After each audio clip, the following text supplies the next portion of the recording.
When the housing bubble crashed in 2008, the federal government mandated several changes to strengthen the financial sector and predatory lending practices. With this came a slew of changes, many for the better. But one of these new rules would have a drastic and lasting impact on a certain type of property. This video is going to take you through a real-world scenario that my client and I face and how you can avoid this too. So buckle up because this is going to be quite the ride.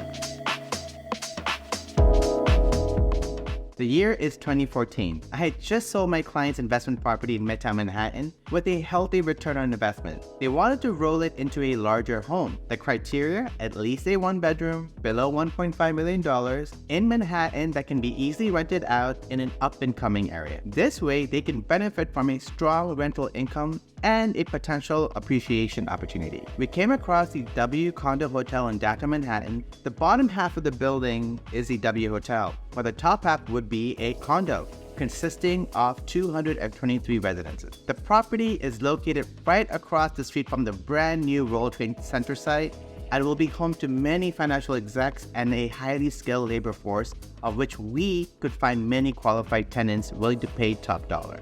We got a great deal on a 40th floor one-bedroom directly facing the World Trade Center site. Behind it, in the distance, you can see all the way to Midtown Manhattan, Times Square, and at the corner, you could also see beautiful Hudson River views. The interior was space age, trendy, with a sleek galley-style kitchen, and there was this see-through glass curtain bathroom. Voyeuristic, definitely, but also very W brand. We put the unit on the market for rent and immediately we secured qualified tenants to rent it. And for so many years, it was smooth sailing. My client was happy, which meant I was happy. It was a success.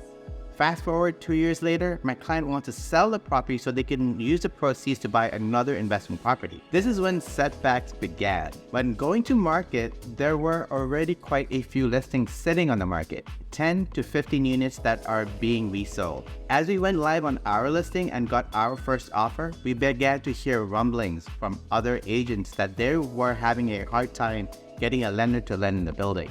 This was confusing. See, at that point, I had been selling homes in the city for over 6 to 7 years. A condo should not have any issues getting financing. The building is fully sold out, right? This is when things started to unravel. I reached out to my lenders that I worked with a lot, and when I gave them the address of the property, things only went downhill.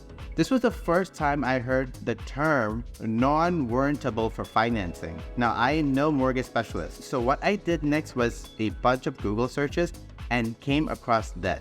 Non-warrantable financing is when a property does not meet conventional guidelines and will not be bought by government-backed entities like Fannie Mae and Freddie Mac.